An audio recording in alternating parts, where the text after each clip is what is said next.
హైదరాబాద్ మంచిర్యాలలో ప్రాచీన రాతియుగం నాటి ఆది మానవుని ఆనవాళ్లు బయటపడ్డాయి. గ్రామంలో ఉన్న స్థానిక వీరభద్రస్వామి ఆలయ ఆవరణలో ఆది మానవుల గుర్తులను పురావస్తు శాఖ అధికారులు గుర్తించారు. ఆలయ పరిసరాల్లో ఉన్న రాళ్లపై 15 చోట్ల 4000 ఏళ్ల నాటి రాతి గొడ్డళ్లను పదును పెట్టేందుకు నూరిన గుర్తులు ఉన్నట్లుగా తెలిపారు. వీటి పొడవు 15 సెంటీమీటర్లు, వెడల్పు 3 సెంటీమీటర్లు, లోతు 2 సెంటీమీటర్లు ఉన్నట్లుగా వెల్లడించారు.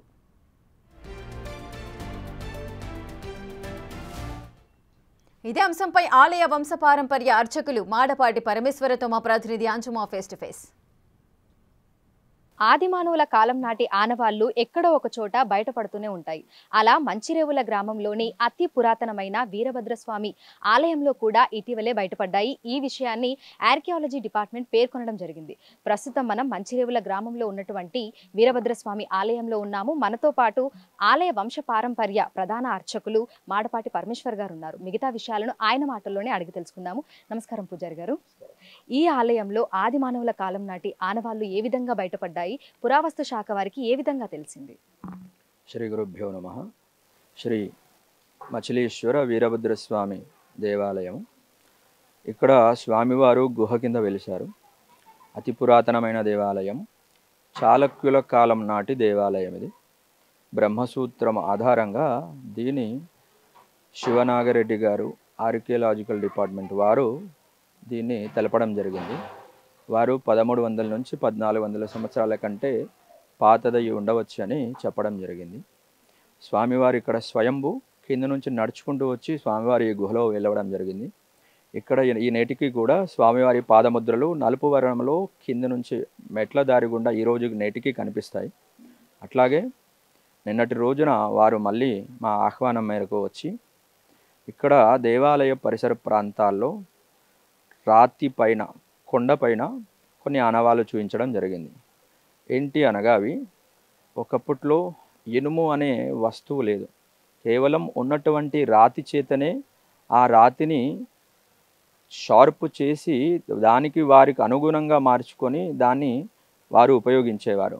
ఆ విధముగా ఆది మానవులు ఆనాడు ఉపయోగించడం వల్ల వారు దాన్ని షార్పు చేయడానికి వాడినటువంటి ఆనవాళ్ళు ఈరోజు దేవాలయ పరిసర ప్రాంతాల్లో ముందు భాగం కానీ వెనుక భాగంలో కానీ ఈ కొండ చుట్టూ అంతా కూడా చాలా ఉన్నాయి.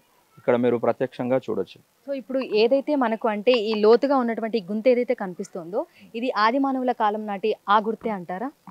అంటే వారు దాన్ని షార్పు చేయడానికి వాడుతూ ఏర్పడినటువంటి గుర్తులు ఇవన్నీ కూడా ఆనాటి నుండి ఇప్పటికీ అట్లాగే ఉన్నాయి. చాలా ఉన్నాయి పరిసర ప్రాంతాల్లో. కొండ చుట్టూ దాదాపుగా 100కు పైగానే ఉంటాయి. సో సాధారణంగా అంటే మనం ఇప్పుడు దీన్ని చూస్తే అంటే మనకి ఈ రాయి మీద ఇదొకటి ఏర్పడింది అని తెలుస్తుంది. కానీ ఇది ఆది మానవుల కాలం నాటిదే అని వారు ఏ విధంగా గుర్తించారు? అంటే సామాన్యంగా ఒక కొండ శిల పైన ఇలా చేయడం అసామాన్యం. ఎందుకనగా అది చేస్తూ ఎంతో కాలం గడిస్తే కానీ ఇలాంటి ఆనవాళ్ళు ఏర్పడవు. కాబట్టి ఒకే రోజు ఒకే క్షణంలో ఇది చేయాలంటే కుదరని పని. వాళ్ళు చేస్తూ ఉండగా ఇవన్నీ కూడా ఇలా జరగడం జరిగింది. ఇదంతా కూడా లేదు అంటే అసామాన్యం ఇట్లా చేయడం కొండపైన.